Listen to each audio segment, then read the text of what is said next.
let's welcome our audience. Welcome to the Ready, Set, Gemini podcast. I am Dan Mora, directly across from me. Hey, everybody. It's Frank here. How you doing, Frank? Doing good. Got any words of wisdom for us today? Trust but verify. That's a good one. It's a good one. Right? There's a lot of information coming in really small little chunks. You know, a TikTok video is at longest, like, a minute and a half. And news articles, there's so much news. You just, look at the headline, you go on to the next one, but dig in. Mm-hmm. Go learn for yourself and make your own decisions. I have this theory that there's people that I think, if I'm specifying that it's working with other people, that there's people that have that either trust really early or they wait for a long history to trust people. Okay. And I think it affects how we work together. I think it affects if I have a new employee come in and I can discern whether they're a long trust cycle type of employee or they're a short trust cycle. I try to be trustworthy myself. So those people that trust early, I feel like they get a little bit of a head start, and that's a trust but verify. So you trust early but verify. There's the others, again, it's verify. Okay, then trust. Yeah, I throw it all on the table immediately, 100% trust, and you have to disprove it, right? If you do an action that disproves it, then it takes a lot more to get it back, right? And then I'm cautious and at least it's Gemini. I think we do good at hiring, so it's pretty easy to be in that situation where you can trust people kind of from the get-go. Yeah. Well, our topic here is undocumented worker benefits, and there's a couple of stories going around right now, a couple of bills. One of them is, let's see, what did I say? SB 227. And being supported by Latino caucus members. And what this does, or what this does, is it's called an Excluded Workers Program, and it's proposing to provide unemployment benefits for 2 years. They're, for whatever reason, they're targeting 25 and 26, 2025, 2026. Receive up to $300 a week for 20 weeks. So currently, right now, they can get workers' compensation benefits, but they can't get unemployment. Correct. Right. Gotcha. Mm-hmm. And was there? I think you were mentioning maybe there's some other benefits that they don't get as well.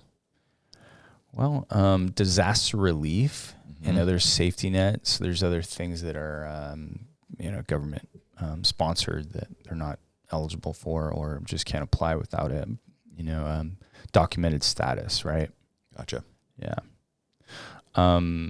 So this is kind of in highlight to what's been happening from a weather perspective here in California with the prolonged rainstorms and flooding, et cetera, that farm workers aren't able to get out. So there's been a lot of, there's been some rallies in the Fresno area. And there was one in particular to hear about or for support on this Excluded Workers Program. The bill was introduced earlier this year by Senator Maria Elena Durazo from Los Angeles. And, there was a rally and hearing in Fresno a couple days ago.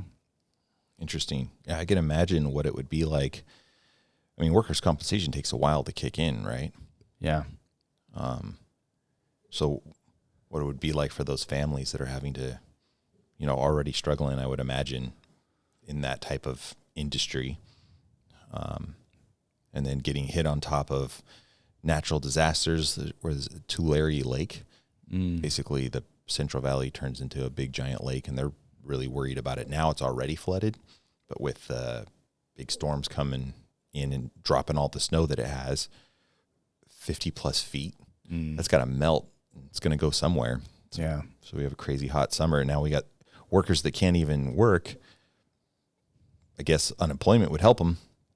How would it help the industry, like the agricultural business in general? Keep people around. So when we finally can get back in and do some some work out there to be ready to go. Yeah. So according to UC Merced, approximately 1.1 million workers in California are undocumented. Wow. Yeah, and that contributes, by their numbers, to 3.7 billion in state and local tax revenues. Now that's all coming from payroll tax. Income tax, if you're not documented, you can't collect income tax, and so that's part of the opposition. Interesting. Okay. The bill is currently opposed by the California Taxpayers Association that is arguing that the state's unemployment system does not have the financial ability to sustain any of those added benefits at this time. Mm-hmm. And this is an analysis by the Senate Committee on Labor, Public Employment, and Retirement. Also, the governor last year vetoed a similar proposal. And the governor is stating that that they're providing other benefits. So with the income, this unemployment wouldn't impact that at all, right? This is a hard problem to solve. Yeah, it is a hard problem to solve. Yeah, what do you think? How do you get, this is very personal, very California issue. Our economy is hugely supported by the ag export. Our ag export is insane, right? There's like 90% of all of the almonds, pistachios, and walnuts, I believe, are produced in California. Of the world's amount of this, I think it's lettuce is another one. I mean, it just goes on and on. The rice, number one exporter of sushi rice here in Northern California. Yeah. So without these, who's gonna do the job? Do you know people that want to go and work in the fields? Is it a money thing? There's so many root cause problems to this whole entire thing that trying to tackle it at any one level is kind of almost impossible. Yeah. It's like people are trying to fix symptoms, but what is the root cause of all this? I go all the way back down to the idea of the way we do agriculture. I think that needs to get fixed first, and then you need to develop the systems around that to support local industries and employment and all of that. So this to me is like a Band-Aid. It's a money thing. I mean, it's always a money thing, right? If you're a farmer and you are unknowingly hiring undocumented workers, that's probably it's something that they're always doing. They've always been doing, something they've always done, right? To change that, like replace it with a machine or replace it with technology.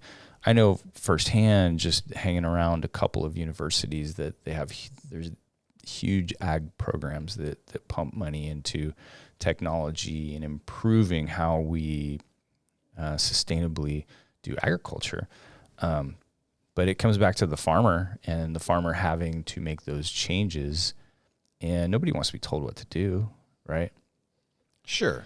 So it is a difficult question. Why do we have fences? Why do we have borders? Why are we giving benefits to illegal immigrants? One in this article, is a SACB article, there was only one response. You can have comments at the end of these articles. And this one response said, call them what they are, illegal immigrants, not undocumented workers. Like, well, you're not technically wrong from a legal perspective. Does California really want this? What would happen with a more stringent or tight access to benefits? What will happen if we expand benefits? Will immigration be encouraged? Will it inundate our hospitals and our other social systems? Well, why are they always illegal too? That's another thing. Like, is it because of the process that it takes? Like, if people are filling jobs that are available in California and other areas of the United States that Americans don't want, Why can't we let them become legal and then not only get the payroll taxes, but all the other taxes that we could generate? How do we even know that Americans don't want it? We don't even. You would have to create the environment. Sure. To decide, Yeah. In its current state, I think it's pretty transparent that Americans are not applying for those type of jobs, right? Like that's why they don't have to. That's why you have 1.1 million. If AI takes 30% of our jobs from our intelligence sector, or our mind work sector, the services and stuff. Yeah. We have a UBI, universal basic income, and you got to go pick some ag. It's kind of like the military. Everybody's got to do it for a couple of years or something like that. It's not happening now, but it has happened.